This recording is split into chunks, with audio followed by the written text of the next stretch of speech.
What is going on, guys? It is your boy Cali Mac on the track, no whacking it back, and we are back with Strawhat Sitdown episode 125. Hey. Feel me? We out here. We back and better than ever. I'm back and better than ever. Feel me? Yes, sir. Feel me? We out here. Much love to my crew for holding it down last week. I appreciate you guys. Yes, sir. No problem. But yeah, I'm here. I'm ready to rock it. Let's get it, man. Yes, sir. We got the regular crew as normal here. Strawhat in the building. What's going on, my brother? What's good? Happy to become the meme of the week for a sit down. That shit was comedy. I'm not gonna lie to you. Yeah, that was funny. But yeah, I'm happy to be back and happy to talk some more One Piece. So yep, let's get it. Alrighty. Mr. G in the building, my brother. How you doing, man? What's good, y'all? Shout out to my wife's family. Her uncle, Aranio, passed away recently, and we were with them yesterday. And rest in peace. And we love you. And he's no longer suffering, so thank God for that. And just shout out to them because they really held it strong. Her father, always a very stoic man, and to see him break down about his younger brother was hard, but he spoke lovely of him, and it was a nice moment to share with the family. So just shout out to you guys because it's always a hard time going through that. So yeah, 100% condolences for sure. Thank you. And then also, I'm glad Cali Mac is back. You feeling better, bro? And glad to have you back on the steering wheel. It is me. I appreciate that. Definitely missed you guys last week, man. I get upset when I can't talk about One Piece. And happy birthday, Posy, our boy Posy. Yeah. The GOAT, man. The GOAT. Big shout out to the boy Posy. Much love to him. Wait, I have to ask. He's not really 21, is he? No, he bugging. Thank God, no. man. Thank God, bro. Picture he might have been 21 in that picture when he posted of him, but but no, he's not 21. I was about to spaz, That's OG Posy right there, man. Yeah. All right. Last but not least, that boy Huss in the building. What's going on, man? No, man, I'm chilling. Glad to have the captain back. And yeah, man, shout out to Egghead. It's really done. And we're past the break week, so there's gonna be a chapter next week. Is it done though? Bro, get the narrator box, bro. It's over, bro. The narrator is the last. That's the absolute right there. It's an Elbaf, bro. The narrator. Yeah. Oh yeah. First chapter is next chapter is probably the first chapter of Elbaf, so I'm excited to give Egghead, it's credit and talk about it today. All right, yeah, definitely gonna be looking forward to the next arc. But until then, we do still have some final thoughts and things to go over for this past arc, Egghead. Yeah. I believe I don't want to misquote because I saw this in passing.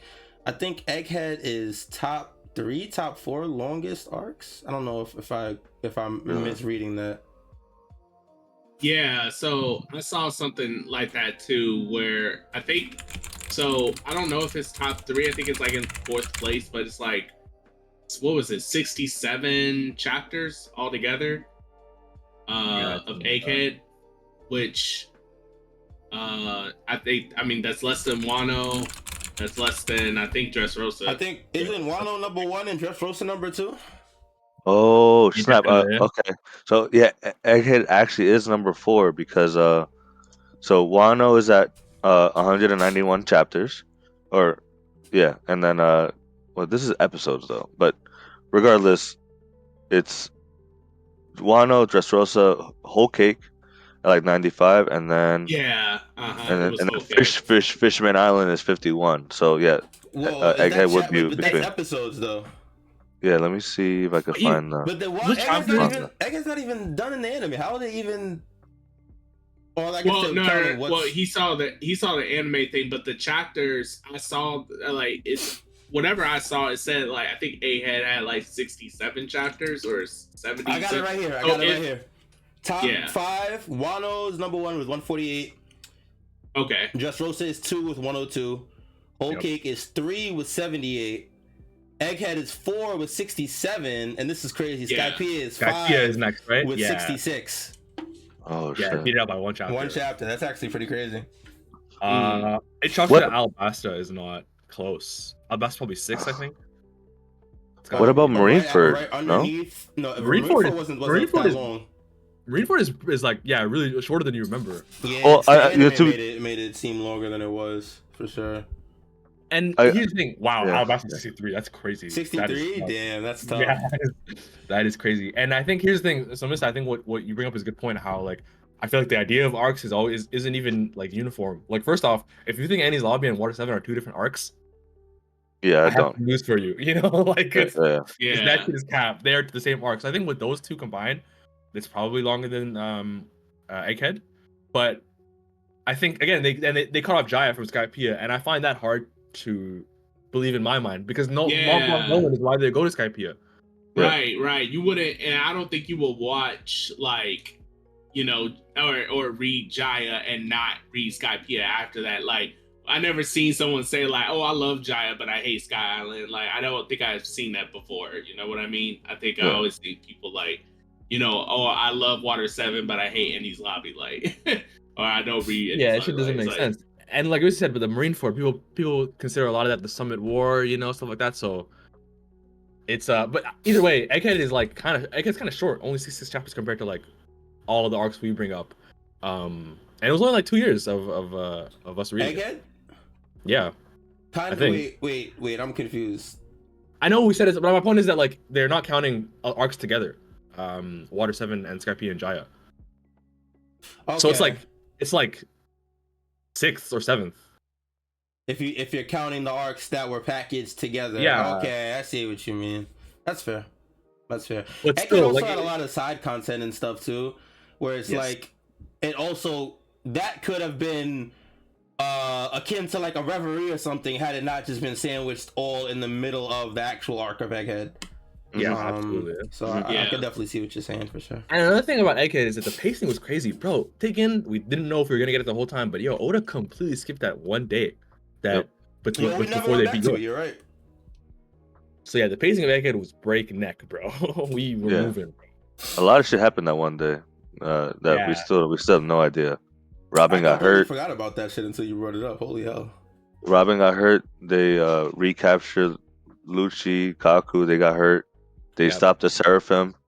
They stopped York, right? Yep. So there's actually a lot of questions. Bonnie saw the whole flashback, and we got to see her like get out of the flashback and see Vegapunk. Yeah. That's actually one thing about Egghead is that there's like a lot of low key like some loose ends that we just have so far no continuation for. I assume the Bonnie stuff, like for example, that necklace that Kuma wanted to give her, that Vegapunk gave her. Yeah. I hope we'll probably get that, you know, if we say goodbye to Kuma, something might come up there. But yeah, there's a lot of stuff like Sussy, like Kaku, Saturn, like a lot of stuff we just don't know what happened with all these people. I do think that how do I say this? I think that most arcs normally end with a decent amount of loose ends. Absolutely. I think that's Oda's writing style because he likes to bring them back in later and tie them up.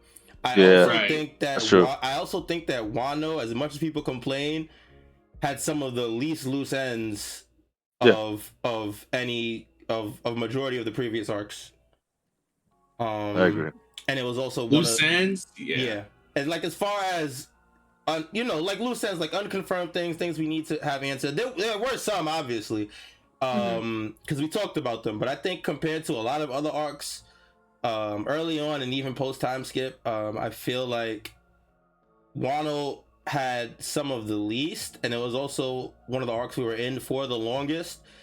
So I feel like with this arc ending shorter and we going back to having loose ends to deal with, I feel like it might seem a little unproportionate, but I feel like this is just normal Oda arc stuff, you know what I mean? I think the only thing I could really say is that, because I completely forgot about it until y'all just brought it up, is the day that we lost, that we have no information on how they caught Robin, Seraphim stuff. But I think we talked about it when it happened, that this could just be Oda ushering in the Yonko power level. Like we don't need to see them taking out people because they're at the level where it's gonna happen regardless, you know? Yeah. My only thing about that is they were, I guess. So in the past, we seen Luffy and Zoro and other characters like one-shot characters without much of a problem, and like them handling characters swiftly without much. Hell, we saw it in Egghead, honestly, with between Rob Lucci, Luffy, and and well, I can't say Zoro because, but that's a different story. But point is though, we've seen that before plenty of times. And I guess the only thing that's bittersweet about this them beating the Seraphim is because like you were seeing that Rob Lucci and Luffy, their attacks weren't effective, and then Lucci was over here complaining to Luffy like, will you stop doing that? Dude, your attacks, those type of attacks won't work. Da, da, da. And then on top of that, we also saw Zoro when they were wondering about like why they keep getting back up, like after they hit him with some of their best attacks. Zoro was like, wait a minute. Wait, they kind of remind me of King, who Of someone, yeah, and brought up his race and stuff like that. And it's just like, bro, they were like, bro, what? You could have told us this sooner. Like, da, da, da. So that was funny. That was a funny ass moment. that was a funny moment. But that's one of the reasons why us seeing how they did it was kind of like important, because we wanted to know also who took the credit, who did the most as far as taking them down. Because you got to remember, at that time it was crazy because Sanji, it looked crazy because Sanji was holding his own against Jinbei's Seraphim, and everybody was going nuts about that. They were like, why is Zoro struggling but Sanji is over here? Not just Zoro, bro, Zoro and Luffy, bro. Yeah, and it was 2-on-1 for both those Seraphim fights. And then you also got Lucci and Kaku too. The four of them were struggling. Meanwhile, Sanji over here stepping up, protecting Nami, against the Jinbei Seraphim, and it was crazy because it was like back to back. I remember like that, like it was like Zoro, Luffy, like and the next page was fucking Sanji doing work, bro, and everyone was like. But yeah, Mod, you're spitting. It's like because again, I always say like post time skip, I would need the Strawhats to have more focus, and this could have been that, right? Like we could have seen how Robin got injured, and Sanji could do this thing. So yeah, you're spitting. I completely agree. I wish we saw more for that reason, but also I kind of appreciate the pace. I'm not gonna lie. Yeah. I mean, the pacing, everything was fine. I thought we were going to get like a retrospect during the arc, but who knows? Maybe we'll get a retrospect on Elbaf or something, because maybe they'll bring up what's King's race again? Lunarian? Yeah. Lunarian, yeah. Yeah.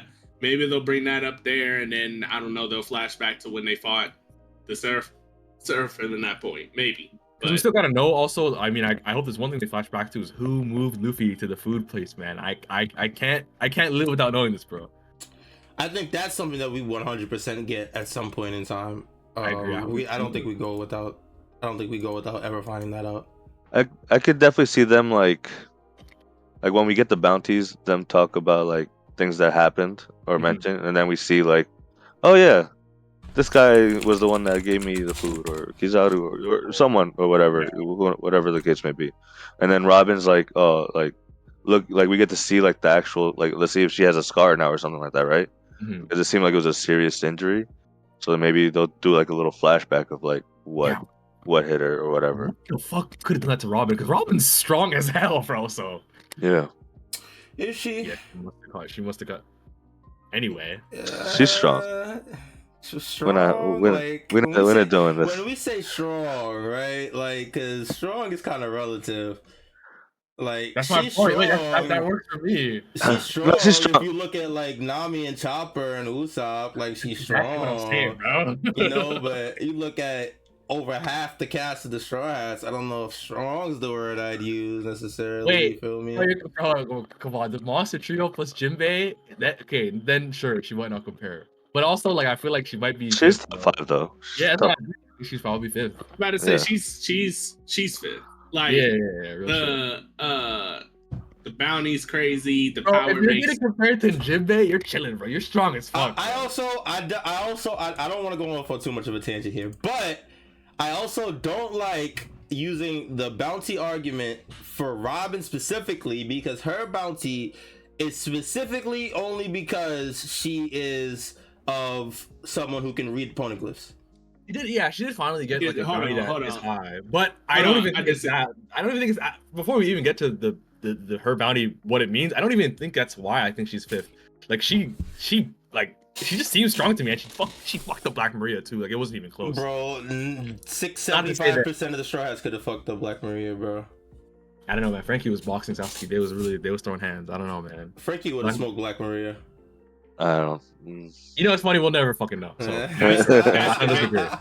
That's debatable, but hold on. Hold on. I would argue that Robin's bounty is reflective of her strength more so than her reading poneglyphs, just because, one, before she had that jump, like Robin had several bounty jumps throughout One Piece, and the Black Maria fight. And whatchamacallit? What's his name? The dude from Sky Island that she fought 1-on-1. I forgot. The priest dude. Those are the only two. Yeah, those are the only two 1-on-1 fights that Robin's ever had in the entire series. And every time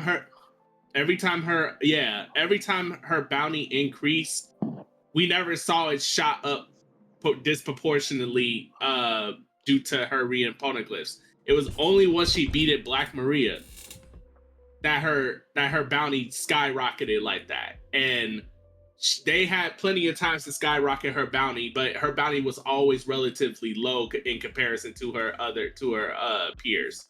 So I would say that it's not the poneglyphs her reading, because I mean, sure, that gave her the initial big bounty of 81 or something like that, like 80, or 79 million, something like that.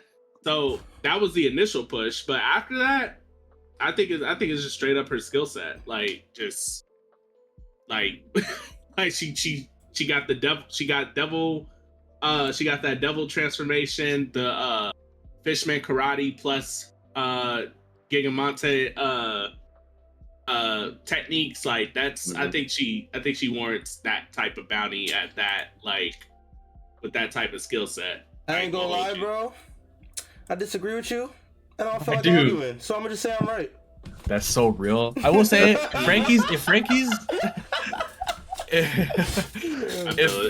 Frankie's wasn't so low in comparison, I think I would agree with you more, Mod. Because like, wait, what do you mean?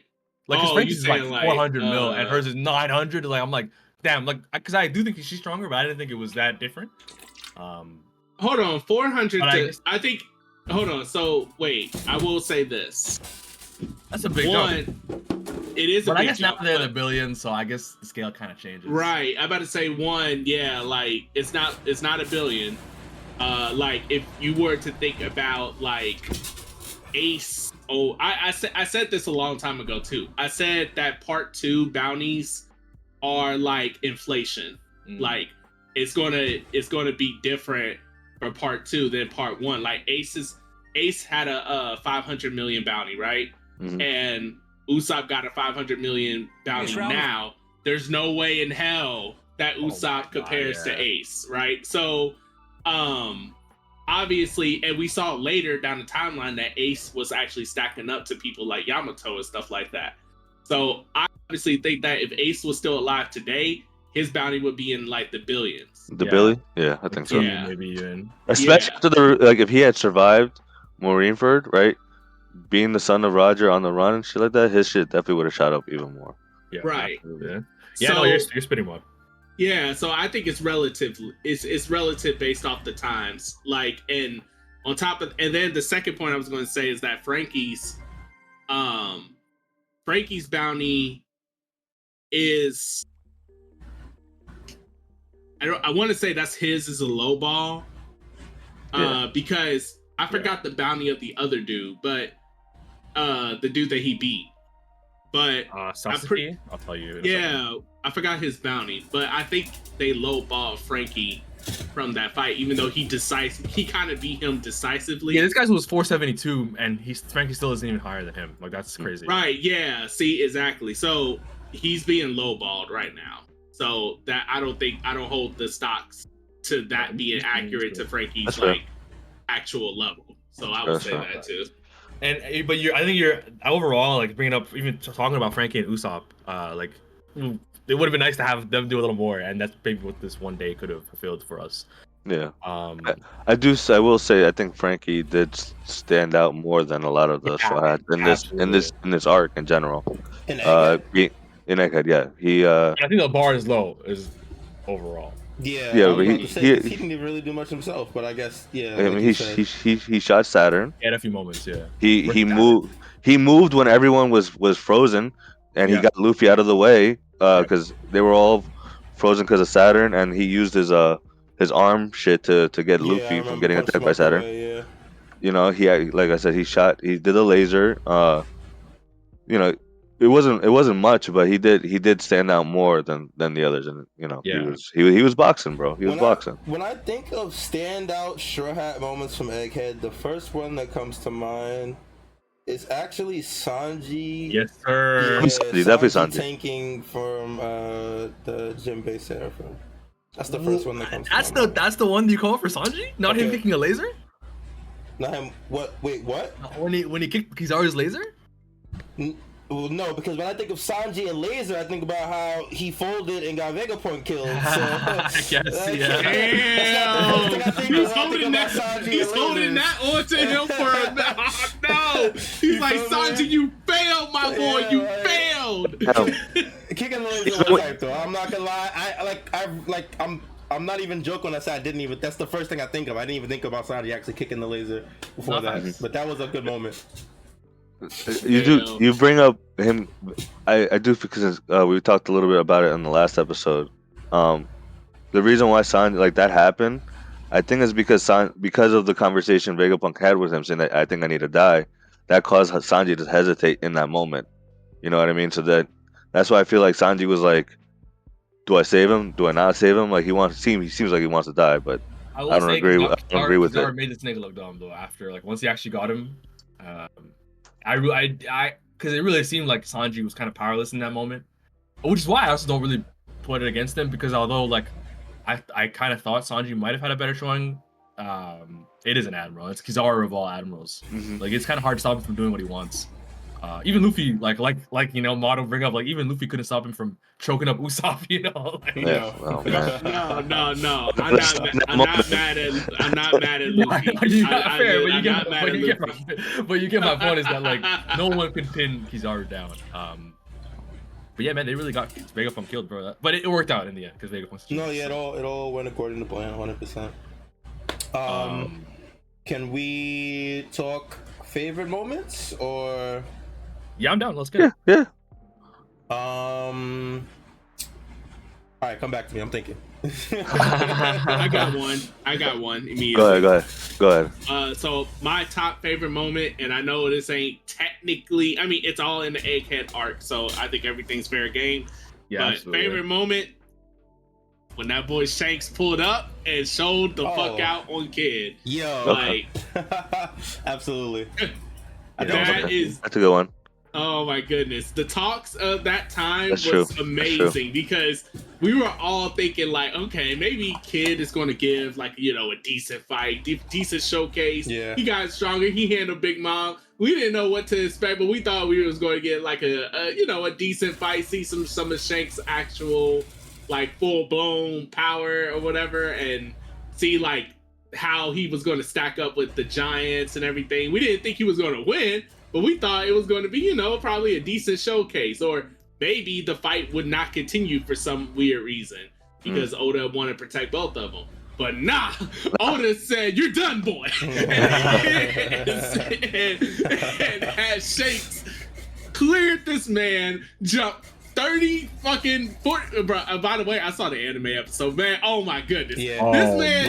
This man flew all across freaking ships, jumped like, oh man, he had the ego persona, like freaking. Oh my goodness. Right. And then just, just took this man out with the meanest of Conqueror's hockey. It was perfection. Yeah, And, I was actually gonna ask you guys what you guys thought of the anime. yeah, like, oh my goodness, seeing it with the anime makes it even that much better. Yeah, I showed it well with done. yeah, and I think that that was also not because I wanted to prey on Kid's downfall. I wasn't preying on his downfall. I swear I wasn't. But it was so surprising that Oda chose to have Shanks do all that, and that meant like Shanks was well beyond Kid's level. Like it just wasn't even close. And he took out Killer too, and like half the crew. And they just gave up the poneglyphs, I was like, yo, why y'all making Shanks so boss-like? Like, it's just so unfair. And then, like, Dorian Broggy, like, that shit with the sovereign. Oh my goodness. Oh, dude. I was like, Oda, why did you make this episode? Why did you write this for me? Why did you do this? Like, that shit was OD, bro. That shit was OD.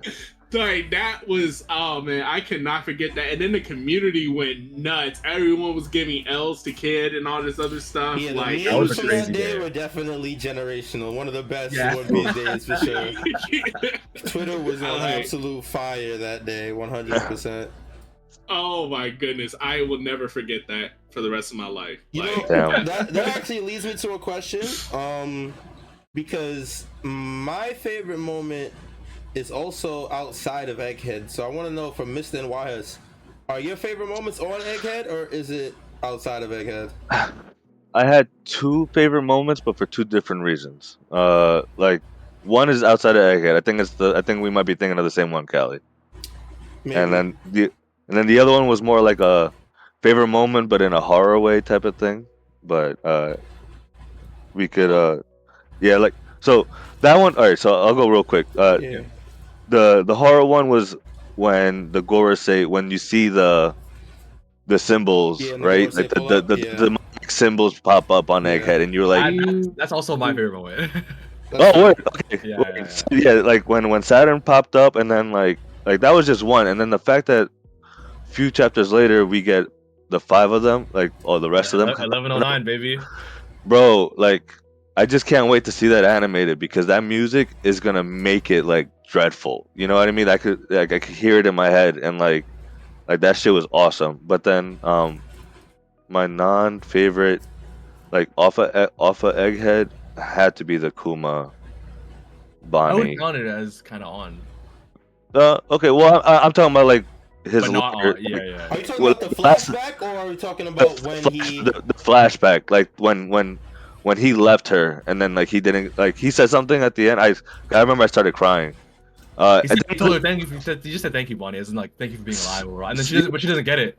Yeah, and it was that one chapter that it wasn't done, but it like I remember like Odin didn't get to finish it, but to me it hit even more. Oh, the chapter where he was where Oda like personally was messed up some of the drawings and stuff. I remember that. Oh yeah. That was also when Jin. No, was it with Jin? I don't know. When Ginny died. Yeah, that's when Ginny comes back to the island, and he sees both of them, and Ginny dies. And Yep. And then we get like a quick like flashback forward of like him living with her, and then like leaving her and stuff like that. Like that was beautiful. That was one of my favorite moments. That chapter has the best moment, one of the best moments of the flashback. It's like the most heartbreaking is when Ginny on the phone is talking to Kuma, and then Kuma teleports to go find her, and then he misses the part where she says, "I will always love you." Like, why did Oda do that? About that. Oh my goodness, tragic, man. I'm shaking now, bro. That got me fucked up, bro. I'm not gonna lie. Yeah, I don't know about y'all, but Oda like not being able to finish those drawings added so much more. That detail, because that looked so distorted, and in my mind I envisioned it, right? I envisioned like how the anime will portray it, and like, or like how I could see like a film where some crazy shit happens to someone you love, and like the whole image is distorted because that represents like their mind and how, exactly. And it was great, bro, because in that moment anyone would be just panicking, distorted like that. Like that's how we would all feel, right? You know, our significant other is on the phone dying, and like that, like I can't even imagine it. And Like that shit added so much more to that moment. That chapter was one of my favorites in Egghead, and like it also made me think of like the panicking of like the Dark Knight when the Joker told Batman one location for Rachel, and then the other location for someone else. I forgot who, but he lied about, and then like Batman's panicking, like he's like, "Yo, Commissioner Gordon, you go fucking one way. I'm gonna go the other way." Only for this guy to like switch it, like, but just that panic, like in that moment, because like you just trying to save that person and not getting there in time. That shit hit. That shit was crazy, bro. And Oda hit it, bro. Oda hit it so many moments with the shit, bro. Like Yeah. Kuma, definitely one of the saddest backstories in One Piece. Yeah, Oh yeah, 100%. R9. I think we all But, agree Kuma's definitely top 3. Yeah, backstory Absolutely. in That One guy's Piece, the for goat, sure. bro. Kelly, I think your overall question, because I guess since we missed at the same moment, I'll talk about it a little bit. I think that moment, to me, even though like the hockey that Joy Boy left for Emmett was crazy, I think to me that moment when the Gorosei appeared, to me that's the climax of the arc. I feel like that, Yes. like reading that page, like bro, I'm telling you, flipping the page to that panel at the end of that chapter, bro, I have never felt more like jaw dropped. I Yeah, think yeah. reading One Piece. Yeah. I felt like the situation could not get worse. You know what I mean? Yeah. And also, like, I mean, at the end of the day, like, they made it out, right? But even Frankie in this chapter is like, or like the latest chapter is like, dude, how did we live 5 Gorosei, a whole Buster Call, and Admiral? That's how I felt in the moment when the Gorosei fell. I was like, dude, what are they gonna do, bro? So yeah, Nerfem, CP9. You know what's funny about CP0. all? Oh yes, CP0. You know what's funny about all that is that it's like the minute Luffy and them become Yonko, Oda said, "Okay, because y'all Yonko, the challenge level goes like." That shit jump big time, very bro. hard Right. now, bro. I'm like, there's no way Oda's this confident in his own character that he should be able to get through 5 Gorosei summon. Like, bro, you're right, Huss. When I saw that summoning, I'm like, there's no way Oda's doing this. There's no way Oda's doing this, bro. Like, yeah. Bro, it was one thing when it was just Saturn was already on the boat, and then he summoned, like we knew that he was there, and then him summoning it onto the island was crazy enough. That by itself was crazy, yeah. And then here he comes, and he's like, nah, I'm bringing the rest, bro. Nah, like because of VEGAPUNK'S message, you know, like.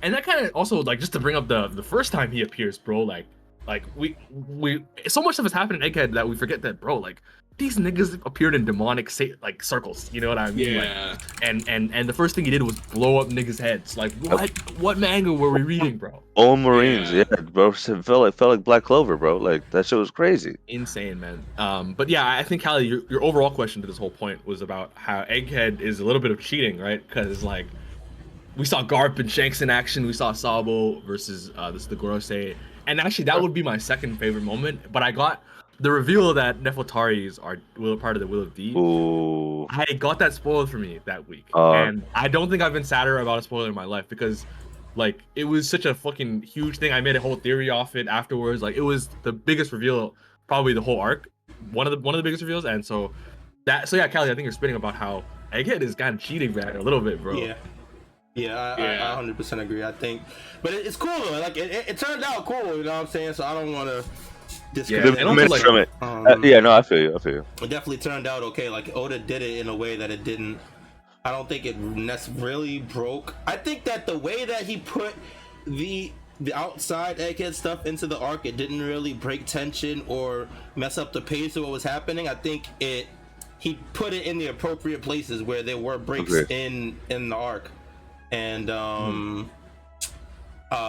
it ended up working out. So I don't want to put it against him. I just think it's I honestly just assumed that everybody's favorite moments would be outside of Egghead. I'm surprised, but I'm surprised that you picked moments in Egghead. I'm not surprised at the moment, because the Gorosei pulling up is definitely mad sick. Yeah, that shit was just absolutely ridiculous. Another moment that stood out for me, when all the Gorosei came out and Venus went around fucking taking out all the Pacifista Mark IIIs, bro. Real quick. There's 50 of them. and he took most of them out, bro. Like that Within like was 4 minutes, by the way. yeah, dude. It was crazy. Like the speed, like he looked like a Reaper of Death with the dog, with the horse His Zoro body form and was everything, the crazy. sword, and then like that shit was awesome. Yeah, Yeah. no, the He was Gorosei sick. showed He out. was definitely sick. I said Venus was a problem when I saw that. I'm like, yo, Yeah, this. yeah. this He's is- definitely this the is coldest Gorosei. Definitely the sickest design. He moves mad militant. He was definitely Yeah. cold as hell. Oh, bro, everyone's gonna be using him in our One Piece fighting game. Like, Yeah. He's spitting. He definitely spitting. I think Vegapunk was like a really unexpected. I don't know why I should say unexpected, but for some reason it's still like I think Oda really did an amazing job with Vegapunk's characterization overall, and I think he had some cool moments. I will say one thing, like it was early in the arc. It's when Luffy and Lucci are fighting, and Vegapunk, oh my god. or I say Oda, like kind of puts Vegapunk's speech around their fight, and they showcasing Luffy's Gear 5 to the crew for the first time. Yeah. And he talks about how devil fruits are just dreams of people. Like that to me was a really like a wow, we're really getting part of what the world of One Piece is made out of. The devil fruits, we're getting a little bit of about that, and it's the framing of Red Luffy versus Lucci, the remake of their clash from Water 7. It's so sick, man. Oh my god, bro. I really like that one. It's like low key, but I really, really like it.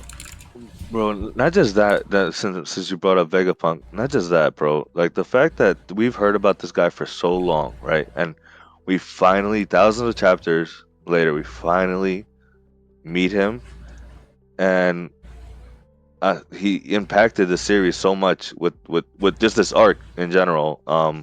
And like to me, he's one of the goats of One Piece, bro, because of everything that he did. Like seeing him plan this trap on the Gorosei, this checkmate, like that was fucking ingenious. And then like I don't know, I really enjoyed Vegapunk a lot. All the satellites were awesome.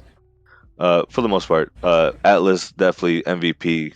One of the MVPs with Yeah, that shit the was way that she got her arm chopped off, looking like Astro Boy, taking Venus away from the Sunny and exploding was pretty fucking OP. It was so baller too. Her like little Yeah. smile, and she's like, "Nah." Yeah. I think the TCV had like the translation as like, "Nah, I'm just lending a hand," and then Yeah, boom, that shit was tough. And Man. then I think the official was like, "This is like the last like home service type of shit or something like that, right?" Like, and it was an awesome moment. I enjoyed that a lot. The satellites are great, and I think like overall the characterization of Vegapunk and Kizaru really like hit really well. Obviously there's like this last chapter, but I think there's some low-key moments between like Vegapunk. I think it's when Luffy's fighting Saturn and Kizaru, I think, where Vegapunk sees Egghead kind of crashing down around him, and he just like Oda gives him like a whole panel of just like thinking like it's like wow, it's all crashing down around me, everything I've ever built is going down in flames. I think that little, if you guys remember that little moment, I feel like that's like such a good breather, and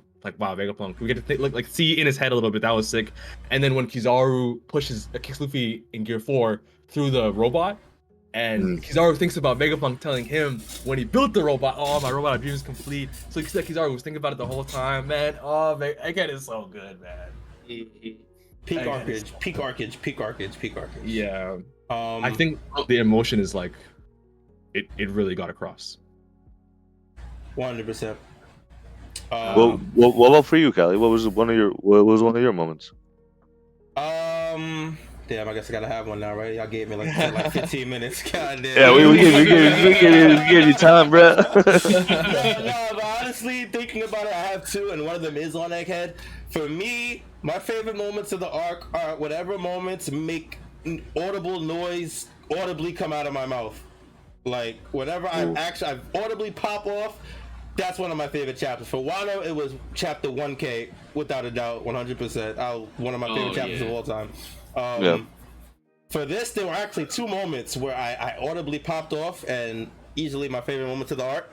One on and one off. The one off the arc was definitely on Pirate Island when that boy Kobe stepped up. That shit was absolutely insane. I don't think anybody saw it coming. I'm pretty sure none of us actually predicted that even happening. Like that shit was. I think we had we had a we break week and we were talking about like, oh, it's gonna be Aokiji, it's gonna be Smoker. Yeah, I remember that. Yeah, we said everybody else under the sun. I remember that shit. Everyone we but said Kobe, bro. we said Tashigi even. Oh my. yeah, we said it'd be like a team effort, but it wasn't like Kobe would do most of it. Someone had said, but like we weren't expecting that at all. That shit was absolutely sick. Yeah, that was one of the moments that definitely popped off. The second moment was. Man, that's a good moment, bro. No, it was sick. It was sick. Pirate Island, the whole Pirate Island section was mad dope. Yeah. The second moment was a Kuma moment, where it was when he first got to Egghead and saves Bonnie last second. That's so fire.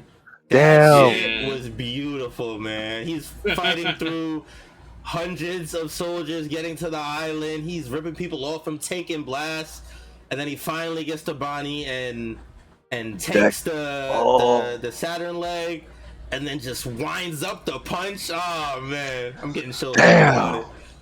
Fuck, that's a good one. And that was so cathartic too, especially just seeing Kuma's flashback. Right. We were like, yeah, you had this coming. Yeah. Like, that was a great moment. That was very beautiful. Yeah, I definitely popped off on that moment. Then the next moment we got the punch too. I remember specifically that chapter that it dropped. I remember specifically thinking that he wasn't gonna actually land the punch. Yeah. Yes. I recall that. I was pleasantly happy to be wrong when he decked the shit out of Saturn the very next chapter. Very, very cathartic indeed. Bro, now that you say that, you know, one thing that we didn't get was Saturn. Like, because we knew that he was still there, right, at the end. Because he didn't get sent back with the other Gorosei. He was still there in his regular form. So that's something that we didn't. Yeah, it's probably because he didn't get summoned like everybody else. Right. He was already there. Yeah. So, but everyone else got summoned, so they got. Yeah, missed out. No, my bad. Oh, you good? I was about to say they probably can't can't maintain it after a certain point if like Saturn got tired or he get like, you know, what happened with the Joy Boy hockey, like probably that too. Yo, it didn't even occur to me until you said that, because I knew Saturn was still on the island, but it just occurred to me that this could be opening up the gateway for the Katarine Devon. Yep, the Blackbeard Pirates. Yeah, because he's still on the island and she has his body now. So what if they take him out? You know what I mean? I don't think they take him out, but I mean, it is possible. It's definitely possible. Well, I don't know if it's possible. Like Saturn's a fucking Gorosei. That'd be kind of tough. Because we know that she could shapeshift. That's one of her powers. Because she got the the 9-tail power. Yeah. So I feel like now Oda could play it as the Gorosei's back at the Marriage-Wa, and we see Saturn come in, but he could play it as ambiguous as, do we know if it's Saturn? I feel like that's how he's gonna play it the next time we see Saturn. That's so good.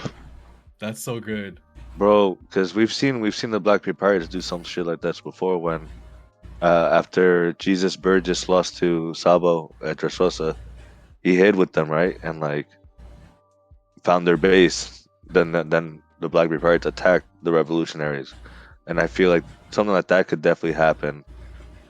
I could definitely see happen with the Gorosei, and because we also don't. Katarina Devon touched Saturn, he's still there. They take him out, replace him. We also don't know where this other guy is. I'm blanking on his name right now.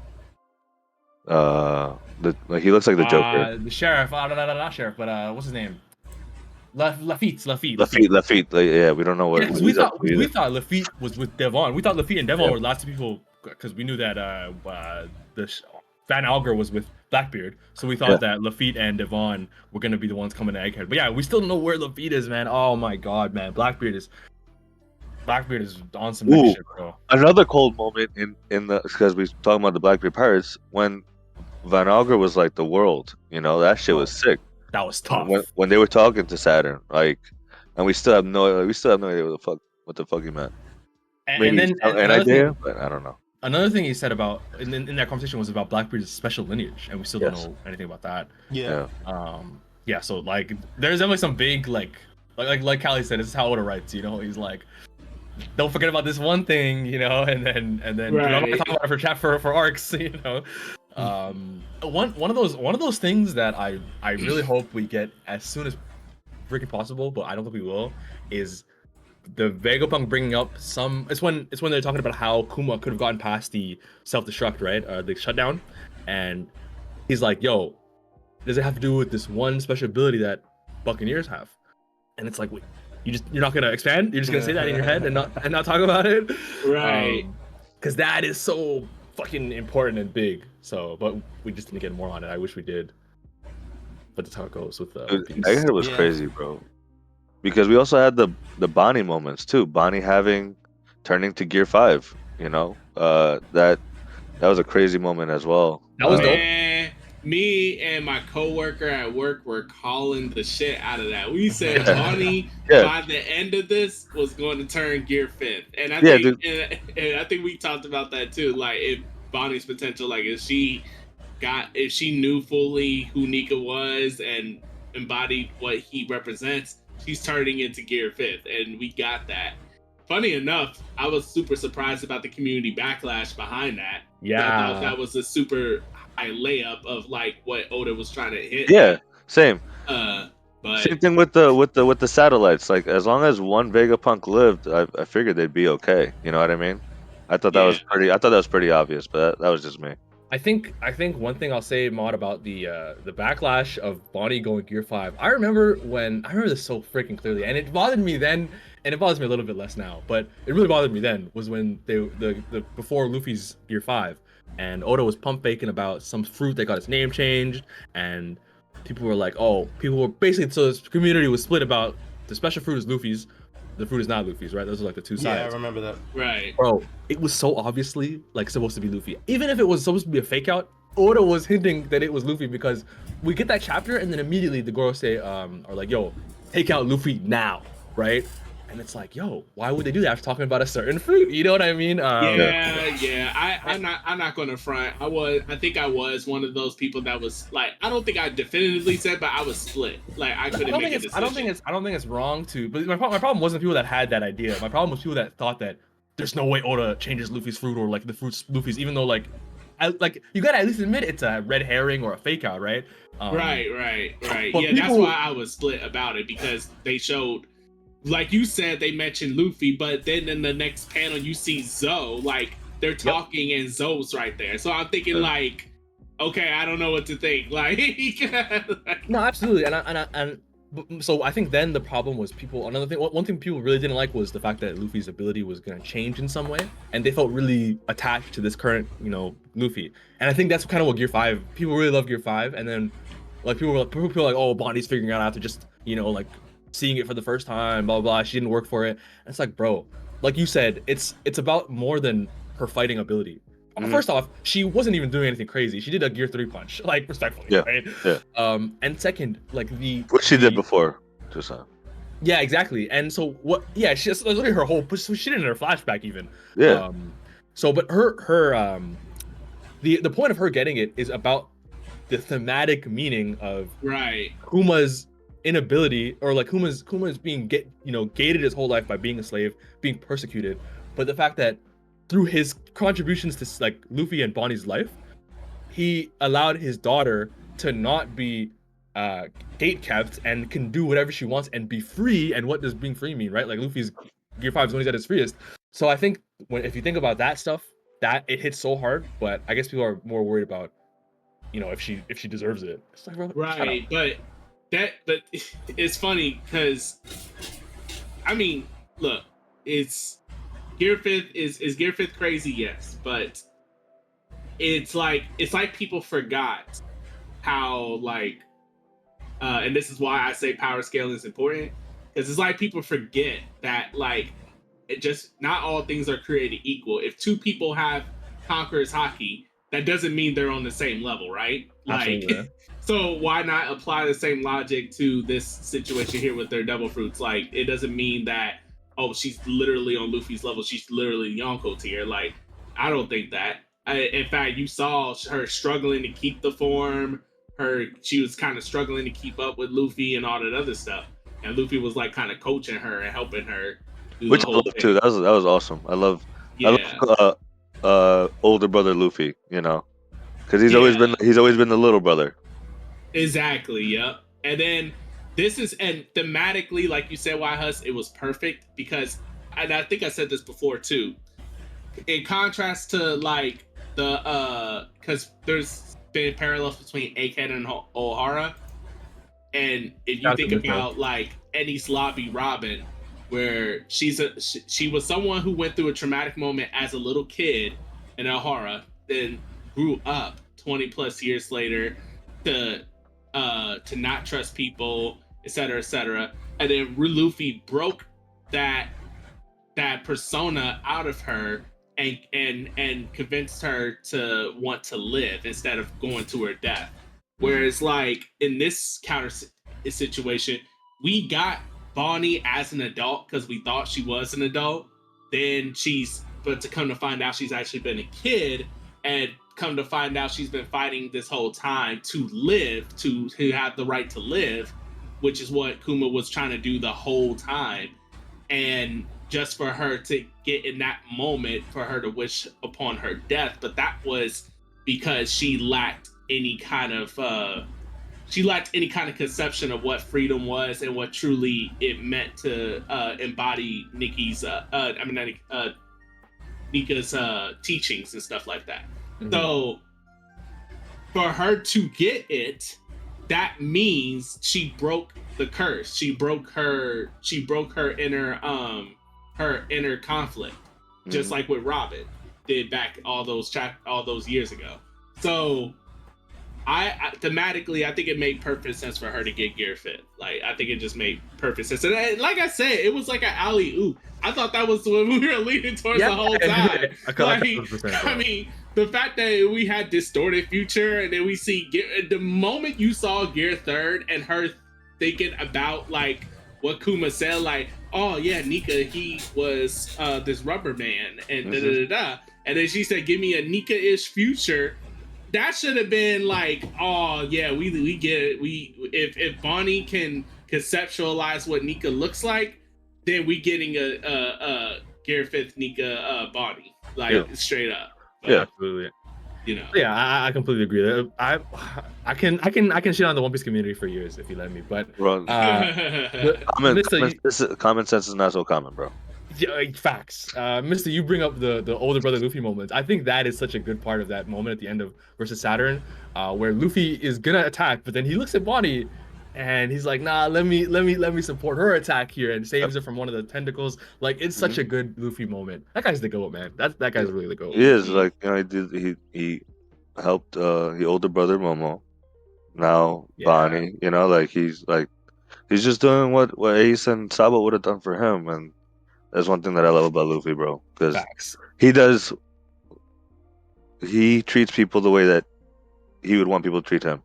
So yeah, man. What do you say? That dying is worse than being alone. So or being alone is worse than dying. He's him, man. I think Marty talked about how Egghead kind of mirrors O'Hara, which is something Mister was talking about a lot throughout the whole entire arc. And one thing I think that kind of like probably gave you a lot of like vindication, Mister, was when they showed Clover. And how, like, not even in the beginning of the arc, but at the very end, when they say that Clover went to talk to him at Punk Hazard, and then he shut him down then, and he talked about how him and his brother were part of the Will of D, and his brother was killed for it. I think that giving Clover an even bigger part of the One Piece world he's the reason Vegapunk, was radicalized and tried to fight against the world government. That's another reason of why Egghead's so good. Just the fact that Clover got more credit and love was sick. It's like you read my mind. I was just thinking about, like, one of my favorite moments of Egghead was the reverse O'Hara incident. That's pretty much what we got at the end of this arc, with Vegapunk telling everyone important things about the government and what's going on with the world. So it satisfied me enough that I was like, yeah, I definitely do feel vindicated. So thank you for that. No, man, I remember that, bro. I remember that. It was just like, so like Vegapunk had his moment, and like he finally got to help, get revenge for what they did to O'Hara against the government in a way. Yeah, but, so like that was awesome. I think the themes of Egghead are all so good. Like I feel like Oda's delved deeper into the idea of like humanity, like life and death, and stuff like that. Free will than more than any other arc, and like Stussy is one of those things, you know, like her little moment in Kuma's flashback, where she talks about how Kuma is gonna become like a mindless soldier, and him and her are not gonna be that different, right? And Vegapunk like, your dog, relax, you know, like you're a full human being, stuff like that. And then obviously Kuma breaks out of the, you know, the mindless control. So it's just, man, what a good arc, man. It's actually crazy how good Egghead is. It might move up for me like over time, honestly. I got it top 3 right now. I don't know how y'all feel. Me too. I have it right at 3rd. I have it at 3rd as well. What's your 2? Marineford 2nd, and Enies Lobby for 1 for me. Okay. Yeah, I mean, Egghead right now is like my favorite. Yeah. Sure. I'm very biased, so I'm with Mod on this one. But Yeah. I think also it's definitely the best arc I've been caught up for, and I've been caught up since like Punk Hazard. Like it's the best post time skip arc for me by far. That's definitely best post time skip arc. You know what's crazy too? Actually, I was thinking about this the other day. I caught up to One Piece via the anime, and when I caught up to the anime, I started reading the manga in Wano. So this is actually the first arc that I've started and finished all the way through in the manga. So that's pretty cool. That's what's up. Yeah, it's definitely pretty cool. Damn, how long have I been reading the manga, bro? I've been reading the manga since I want to say post time skip in Fishman Island. God damn. Yeah, damn, I've been reading that shit for a long time. I'm old as fuck. Hey, man. Shit. Oda, please. End this soon. End this soon, bro. Based off of what I've been hearing. Bro, Oda, please. Please. That's all I'm hearing. We got still a long way to go. Man, I saw that 5 years ago yesterday. Oda said One Piece is gonna end in 5 years. Right? Yeah. He said he would like it to end. Yeah, he would like it to end. It's like, bro, that's cap. That's not happening, bro. I never believed it. Yeah, like I said that all those years ago too. I said like, we're not. It's not ending. There's no way it's ending in 5 years. Like, you would have to exponentially speed run everything possible. Like, everything got to end within 15 chapters. Like, to get a 5 year mark. But I'm honestly glad that's not the case. Because I enjoyed this journey so far, and I can't wait to keep reading it with you guys. So and Egghead, and absolutely, brother, likewise. And also Egghead, for its quick pace, was not extensive. You know, like they like like it got into detail. Like it was an amazing arc. Like people got their focus in terms of the people that pacing in Egghead was really good. Yeah, absolutely. So now that you guys said this is actually the first arc that we as a podcast witnessed from start to finish. Yeah, because we started the podcast halfway through. Yeah, crazy. Right. That is crazy. You know, because we started when literally our first episode was Sanji versus Queen in Wano. So damn, that's like 10, 20s, 10, 30s. Yeah, dude. 1,000 chapters ago. Jesus Christ, we went over 1,000 chapters. 100. Yeah. Yo, y'all really gonna just sit there and let me be wrong too. Y'all just sit there quiet. Bro, I was thinking about it. It's so crazy. Yo, I'm sick. No, I was like, what did he mean by that? Yo, that's tough, man. Bro, you stunned me. I'm not gonna lie. I was like, same. I had to think about it. I was like, wait, no, we didn't. We didn't go to 1,000 chapters, bro. I'm not gonna hold you when he said that. I thought he meant 100, so that's why I was just like, yeah, I did, but it's misspoke. It was just. I was dead ass paused. I was like, bro, what? But yeah, no, 100 chapters, man. It's crazy, bro. Damn. Yeah, definitely good stuff. Big shout outs to the sit down, man. And it's I feel like I can't think of any more like really standout. Even though there's probably a ton. I have one more moment that I just really love, and it's, you know, all those years ago, you know, we see Luffy get bullied around by like admirals. Let's go. Wasn't it? But didn't it feel so great when you see just Luffy's leg and he's like, Kizaru. And he's like, and then zoom, bow, kick him, and then with the Conqueror's Haki coated, and then he's like, I'm stronger than I was. I'm 100 times stronger than I was 2 years ago. I was like, Yeah, let's that go, was cool. Luffy. Yeah. Let's go. Get back at those admirals. Get back.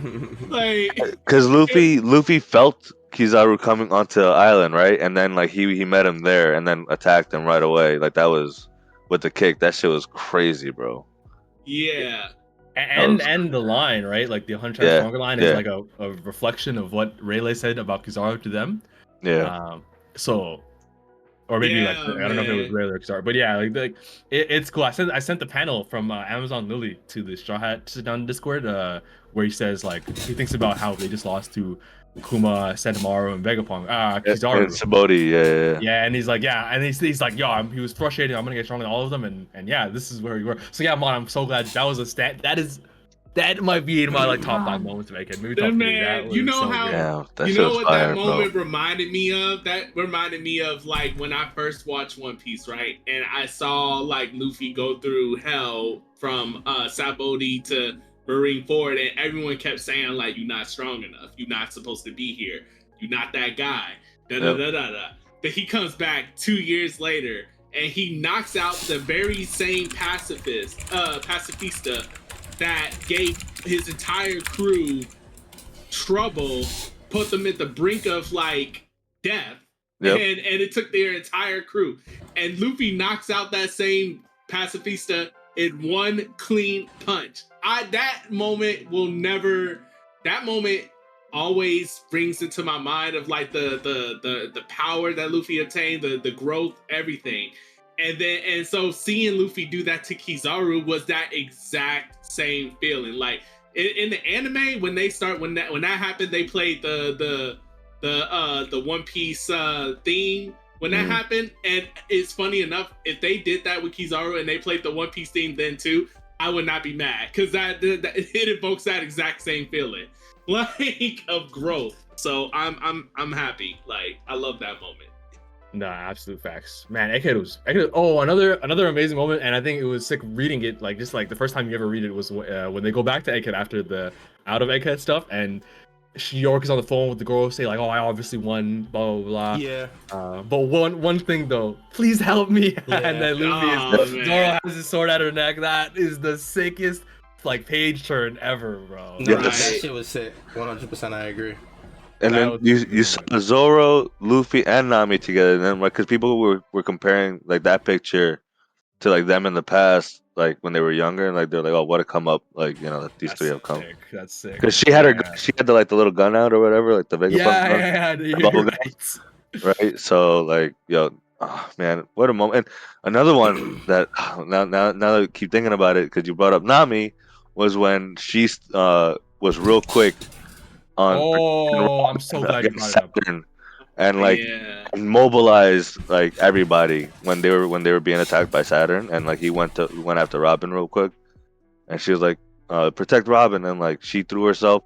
Zeus came out, fucking Usopp was shooting, Chopper went defense point and blocked one of the tentacles, like Brook was attacking, like that shit was definitely sick. Was That shit was awesome, bro. definitely sick. That wasn't just a great Nami moment. That was a great Straw Hat moment. Yeah. Because Yeah. that was like a call to action on the quickest of responses, and Yes, Nami dude. initiated it. And that's what I mean. Like, that's what it means to be a Yonko crew right there. Like, there's no need of a lot of words. There's no need of a lot of like. They didn't have the top 3, bro. That's what They I was didn't about have to the say. 3. That was the top majority 4. of the weakest people in the crew at that moment, and And then and then the strongest one was Robin, and she was hurt, you know, like, so strongest, like, quote unquote. But yeah. Frankie wasn't even there, bastard. oh No, man, I agree. but you I know definitely there was agree. that, and then I know Zoro had some. I liked Zoro's moment when he clashed with Venus, when he got there in time, and Jinbei Oh yeah, that was did the smooth. combo attack. They did the Wolverine fastball attack that they do. So he like tossed Zoro and propelled him with some water, and like fucking Zoro got there in time and blocked Venus. That moment was sick. And then Yeah, I'm glad because we can't bring up anything else about Zoro. yeah. Oh man. No, hold on. Not hold on. Zoro. I know Zoro had like, I know he got. How long was that fight against Lucci, bro? Like, what was he doing? Chapters, bro. I know that Yo, Lucci boxing, fight bro. is like the biggest ringer in everyone's head when it comes to Egghead Zoro, but he has some nice moments. How he flexed on Kaku, like I thought that was epic. How Yeah. Lucci, Kaku, they came up, they were about to destroy the ship. Zoro was asleep on it, and in Zoro fashion, he's like he senses a slash, wakes up, like yawns slash casually, like that. I thought that was Yeah, that cool was as sick. fuck. That was cool. Like, That was sick. That was sick. that was cool. Like, yeah. But the Lucci moment, yeah, I know, I get it. Like, it's, Bro, they really, We don't gotta- really use this moment of like emergency to like, and Zoro was like, yeah, let me train. This is the time. Let me fight Lucci, bro. I actually get to fight one of Luffy's rivals. Let me enjoy it while I can. Yo, that was actually really Man, cool. he's not a in rival theory. anymore. He's not a rival. Rival implies that you have some type of like competition with. Look, Well, I mean, Luffy made it clear himself, bro. bro. Lucci, It's one way. It's one way because it's one way because Luffy over here is like, bro, are you not going to be such a sore loser and try to go after my friends just because you can't beat me? I was like, yo, Luffy, the call out, my boy Luffy with the call out, like it's just, and we saw evidence of that. You can't keep up with him. My man's wasn't even using Conqueror's coding. Like you're not in my league, bro. You're not in my league. It's not even close. And I'm just like, oh, yo, like they're not rivals. Rivals for him at this point is something like Admiral tier or something like that. Like that's a rival. I know what you mean in the sense that like Water 7, him and Lucci really were fucking boxing. Mm-hmm. Yeah. Oh yeah. Your past rival, but you outgrow your rivals. Yeah. No. Lucci thinks he's still there. No, but we all know that is not the case. I mean, yeah. In theory, it was really cool to see Zoro fight a Luffy opponent, especially because like Lucci did body Zoro too back in the actually Water 7, like Send him flying or whatever. So it was dope, but yeah, it just took way too long. Yeah. I think Oda just didn't want to show off too much Zoro this arc. I feel like. Yeah, there's other stuff to get to. That's kind of what I mean about the Final Saga pacing. Like, there's a lot that has to happen. But it's just like, yeah, damn, they're like, it's like they're fighting for like a while off screen, and it's like, damn, it's taking a minute. How's it just felt that way. Kind of like the current JJK stuff with no spoilers. Oh man, that's bro. a whole other combo. we could talk about that after, bro. That shit crazy. Guys, I do wanna play moderator here a little bit because I feel like we keep going for another hour if we keep going. Absolutely. I do want to try and get really quick predictions for Elbaf. If we can get like quick in and out, one liner, two liner, what you guys think might happen next arc. It's crazy because Dead has nothing. Like I got something. I can go first. Boom, Usopp dies next arc. Boom. Ooh. Oh shit! No. I think it becomes a legend. That's crazy. With a brave warrior of the seas through death. Boom. Just like that. Oof. Does it meet the requirements for him to be considered a brave warrior of sea if he dies? It depends on his death. He sacrifices himself. Yeah, I think so. Yeah, I think it just depends on the way that he dies. Bro, in Dressrosa, he wasn't a brave warrior of the sea. In Alabasta, he wasn't a brave warrior of the sea. He already was. It's about what he thinks of himself. And he's gonna think that of himself because he died. It's gonna be like, I died a great warrior, and then dies. Feel me? and then Law brings him back to life. A lot grander than how you put it. Right now is absolutely priceless. You know, he's like, what the fuck? Yo, I'm fucking weak, dude. It's gonna have to be a lot grander than that. But I can see Jacob doing it really well too. Like oh my god. The live action, yeah. Yeah, and I think that's the constant though. Like Usopp will have a big, huge. No, yeah, Usopp will definitely have a big moment. Is the real takeaway for sure. He's got it, bro. He's got to be like secondary protagonist type shit. Like he really, I need this man. He's been doing nothing for a while. Okay, I got some predictions. Okay, one, Robin and Jaguar D Saw will give us way more info about the Void Century just because of all of O'Hara's teachings are there. Mhm. So, and Robin could come there with her new info, and she could cross-reference and everything. So we're going to get way more info about the voice entry. Okay. 2, we're also going to see Usopp adventure. I think Usopp is going to pair up with Luffy exclusively, because you know how like That'd we be had, dope. That'd be dope. we're gonna have Luffy and Usopp pair up exclusively, and because I think Luffy always was Usopp's goal in terms of like being a brave warrior at sea, and also because of the parallels they had back at Water 7, where Luffy's the monster of the crew, like the D monster, and Usopp was the weakling. So it would be great to have them come together for this arc, exclusively paired up. 3, Big Mom, she gonna come. This is my wild ass prediction, but you know, It makes sense. Really wild, like, but yeah. I say it's wild because at this point we really don't know, and it seems like they're dead. But I'm just going to come out on a limb and say I think if we get anything, it's going to be Big Mom this arc, and then we may get like a flashback of how she got out of like Wano or whatever. But yeah, we get Big Mom this arc, and Luffy's finally going to commit to whooping her ass, because you're still on it, bro. yeah, no, that would actually be I'm fire. holding Luffy to it. My man said I take it out 4. He put up the 4. He said I'm taking out all 4 Yonko. Yeah, he meant Kaido, Blackbeard, Shanks, and Buggy. Not Buggy. Yeah. Not Buggy. Well, No. You're spinning. I actually really like. I hope Luffy gets to run his 101. Right. Like, yeah, I want that. Plus, there's so much loose ends still with Big Mom and the Giants and stuff like that I still want to see resolved. And maybe we could get it through like the residents there and stuff like that. So that's always possible too. But I just rather Big Mom was there too. Yeah. I will say about the Giant. Oh, I'm sorry. I thought. Oh no. Go ahead.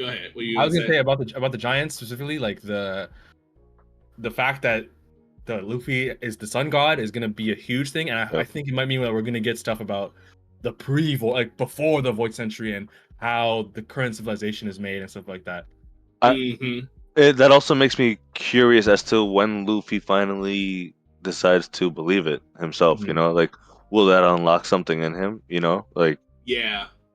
So, but also we also know Luffy, and he's not one to fucking listen. So I don't know I do not know how you're gonna sit this guy down with his ADHD and be like, yeah, this is who you are, and he's like, oh man, I don't care, bro. Like, damn, like, you know, like, let me just eat, like, so. We'll see. But those are mostly my predictions, and maybe some interaction between Loki and Luffy when Luffy goes Nika, maybe. But yeah, I'm hoping for another Yonko to pull up, maybe Crosskilled or Blackbeard. I think it's too early. I highly doubt Blackbeard. Yeah, I think it's a little bit too early. I agree. We all guys, final saga. We don't know what that was. It has to happen. True. I'm not Anything can happen. 100%. I do think I think we're gonna get this dude, the guy with the flame. By flames. Yeah. That's also a very, very fair prediction. Very fair prediction. And also, like, even if it's something like that, or if it's one of the Yonkos, they don't have to like end their fight here. It could be like a skirmish, or like they both have the same goals. You know what? Like, it might be like something like that, and then they fight later on or whatever in the story. But yeah, I definitely think it's because I think we're done with the insulated, arc events. No, yeah, everything has to connect to the end at this point. I agree 100%. My question to you guys is, well, what do you think is Imu and the Gorosei's next move? That's a good question. That is a very good question. Because right now they're shook, right? Last time we saw Imu, he was shook from the Joy Boy Hockey. The Gorosei all got sent back. They're all like, what the fuck? They got defeated. Like, so what? Like, how do they? The world also knows, although they might not all believe it or be in agreement with what Vegapunk is saying, but the world has the information now about the possible flooding and the things.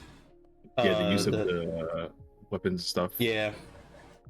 I think their next move, honestly, if I had to predict, I'd say now that they got York and they got the Mother Flames and stuff like that, I think their next goal is to wipe out Elbaf. Mm. Man, what a crazy ending that would be. So they just they just keep going after the Straw Hats. pretty much. That makes sense. I think another I mean, Dragon kind of gave us what the next step might be, right? They're gonna mobilize the Gauze Knights, and we get to see like, a lot of those fighters. And we get to see like their actual fighting force.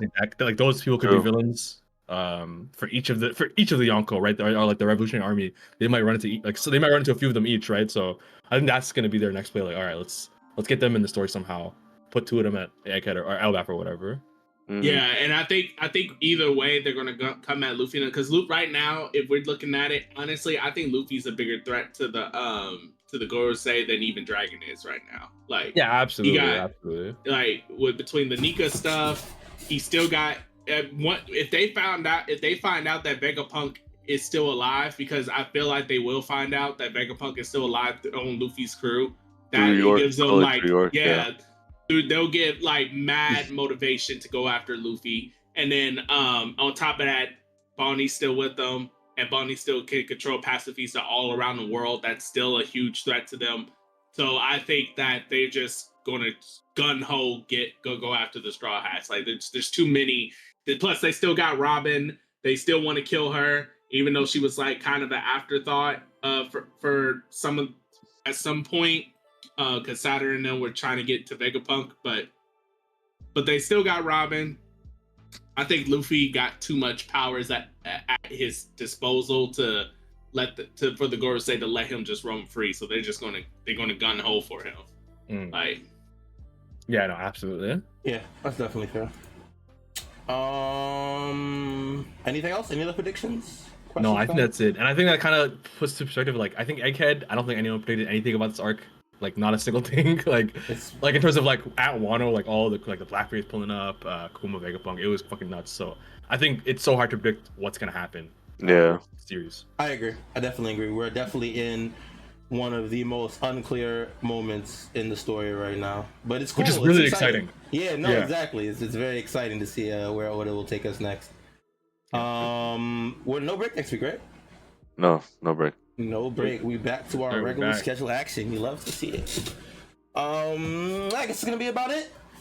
Yes, big shout out to everybody that was in chat today. We appreciate you guys. Much love to all y'all chatting with us, talking to us about your favorite moments in Egghead, etc., etc. We appreciate you guys. If you're not watching these episodes live, you need to be watching these episodes live every Sunday at 12. Twitch.tv/CaliMac or YouTube at Strawhat Sitdown. Big shout out to everybody listening on Apple Podcasts, Spotify Podcasts, Podbean, etc., etc. We appreciate you guys as well. Make sure you guys follow us on all of our socials at Strawhat Sitdown on Instagram, TikTok, YouTube, and Twitter. You look for us, you will find us. Yeah, that's about it. No break next week, so we're back with our chapter review next Sunday, so make sure you guys tap in. Until then, hope you guys enjoyed the episode. You guys take it easy, be safe, be healthy, enjoy your Labor Day. If you celebrate, I mean, who really celebrates Labor Day though, right? You just keep going out. If you go out for Labor Day, make sure you enjoy it, be responsible. Until next time, guys, take it easy, be safe, be healthy. We appreciate you guys, and we will see y'all when we see y'all. Peace. Peace. Peace.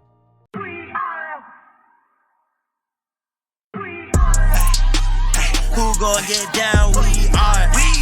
This that Strawhat Sitdown. We are. Who the crew with the fleet? We are. Who gon' piece that one piece? We are. Who gon' get down? We are. This that Strawhat Sitdown. We are. Who the crew with the fleet? We are. Who gon' piece that one piece? We are. Strawhat Sitdown crew in the building. We promote to these other podcasts. We gon' put these people in their feelings when they hear this, and they know that they can't top this. We spit facts and we poppin'. Every time an episode is dropping, we see D3 in the corner.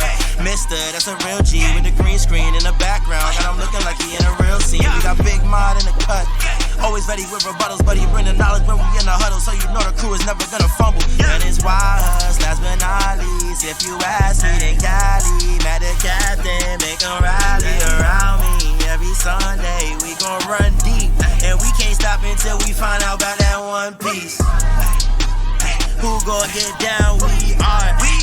This that Strawhat Sitdown. We are. Who the crew with the fleet? We are. Who gon' piece that one piece? gon' get down? We are. This that straw hat sit down. We are. Who the crew with the fleet? We are. Who gon' piece that one piece? We